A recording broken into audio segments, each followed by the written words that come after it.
All right, everybody, welcome back. You know, these days, more people than ever are tracing their family tree to find out about their lives and the lives of their ancestors so that they can gain a better understanding of who they really are. Well, thanks to my friends at MyHeritage, the story of my next guest's ancestor has been brought to life. Take a look. While the history books are full of heroic stories, many stories of unsung heroes go untold. James Reese Europe is one such hero. Quoted by some as the founding father of ragtime and jazz, the only thing more staggering than his legacy is the fact that he is not a household name. Born in 1880 in Mobile, Alabama, he learned classical violin and piano as a child. At 22, he moved to New York to pursue a career in classical music. While there, he founded the Clef Club Orchestra, the first all-African-American orchestra and trade union in the country. James single-handedly led the orchestra all the way to Carnegie Hall in 1912, where he made history again as the first black man to perform at the iconic venue. In 1917, at the height of his career, he was called to fight in World War I. When not on enemy lines, he was busy introducing a whole new continent to ragtime and jazz with his band, the Harlem Hellfighters. His contribution to black culture makes his untimely death even more shocking. In 1919, he was stabbed to death by a member of his band. He was just 39 years old. James Reese Europe's efforts to elevate the black cause through music have earned him a place in the history books, with many referring to him as the Martin Luther King of music.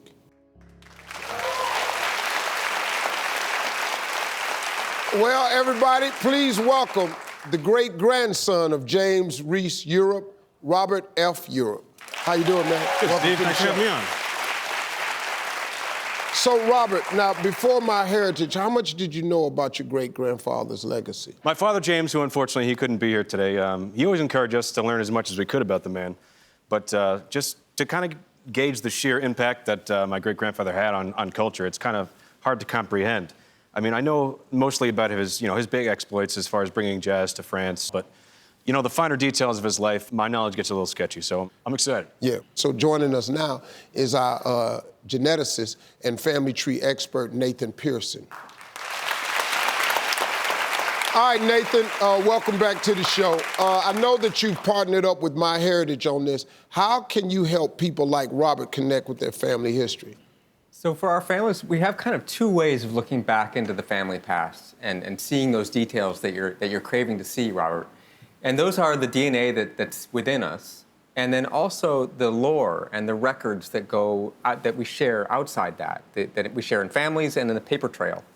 And so the cool thing with MyHeritage is that they look at both, and so you get this kind of stereo view where you're looking through those binoculars, and you can bring the past into focus and depth better that way. And for your great-grandfather, when we look back at the records of him and his family, before he was the warrior, before he was the band leader, he was the baby of the family, the youngest of Lorene and Henry Europe, and they were living in Mobile, Alabama in 1880. And at that time, Henry was working as a gauger. A gauger is a customs official at the port in Mobile. But 10 years earlier, in the very first census after emancipation, he had been working as a school teacher. And you can see as you follow the family forward in the paper trail that first they go to DC, and then later when James moves to New York, he, of course, in his father's footsteps, becomes a mentor to so many young musicians in New York. And there's amazing paper trail there of him going to Puerto Rico and recruiting. He was trying to find the best musicians to join his band. There's a record of him coming back with folks on that ship, with new bandmates, and pioneering that forward. And that, of course, brings us to music as his legacy, and to your own legacy, the living legacy there. So in your own work, you inherited, along with other people in your family tree and other kin, you inherited some of that beautiful pioneering work that he did artistically, and also, of course, the DNA that came with it. What attributes from your great-grandfather would you think live on in you? Well, obviously, the most obvious thing would be music. I'm a career musician. I'm a singer-guitar player for the Foster Europe Band. It's a soul rock band back in New York. I mean, I got cousins that are just amazing singers, vocalists, songwriters. And my father, James Reese Europe III, and my brother, Lieutenant James Reese Europe IV, although they did not take a career in music, they're both very, very adept at music. How do you plan on keeping your great-grandfather's memory alive for future generations in your family? Well, I definitely want my kids to know about James Reese Europe, but I would like everyone to know about James Reese Europe.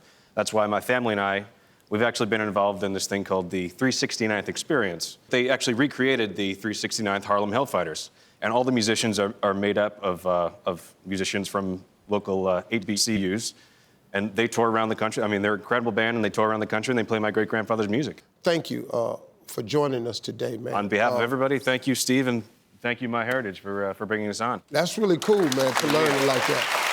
Thank you, Nathan and Robert.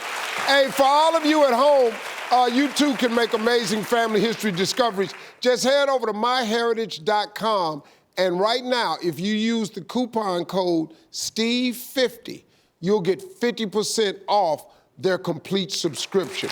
We'll be right back, everybody. Hey, you made it to the end of this video. I got a lot more that you're gonna enjoy, so just click to watch the next one. And make sure you subscribe to always know what's happening.